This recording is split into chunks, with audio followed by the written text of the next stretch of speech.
আজকে আমাদের বদ্দাদের শেষ ম্যাচ। আপনারা সবাই দোয়া করবেন যাতে আমার বদ্দারা শেষ ম্যাচে অন্তত জিতে আমাদের মান সম্মানটা রাখতে পারেন। কেননা তারা ইউ এর সাথে সিরিজ হারছেন এবং পাকিস্তানের সাথে সিরিজ হারবে আমরা তো এটা আগেই জানি।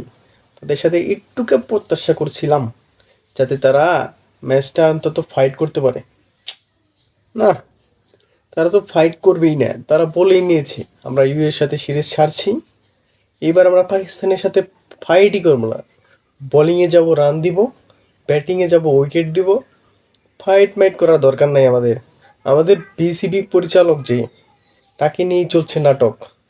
আর আমরা যদি ক্রিকেটে নাটক না দেখাই তাহলে কি চলবে? চলবে না। আমাদের বদ্দারা দেখাচ্ছে নাটক।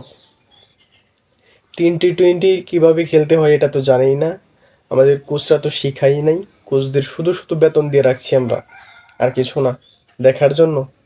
তারা ম্যাচ দেখবে, কিভাবে ম্যাচ হয় সেটা দেখবে। এর জন্য আমরা ক্রিকেটকে কোচকে বেতন দিয়ে রাখছি। আর আমাদের ফারুক সাহেব, এই শুনতেছি তারা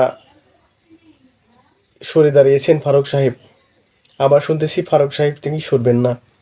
তাকে কারণ জানাতে হবে কিংবা কেন তারা কী কারণে সে বিসিবি পদ ছেড়ে দিবে, তারপর সে কারণ সরবেন। আমি বুঝতেছি না আসলে আমাদের ক্রিকেটে এত নাটক কেন? কেন? আজকে দোয়া করবেন যাতে জিতে, ম্যাচটা জিতে।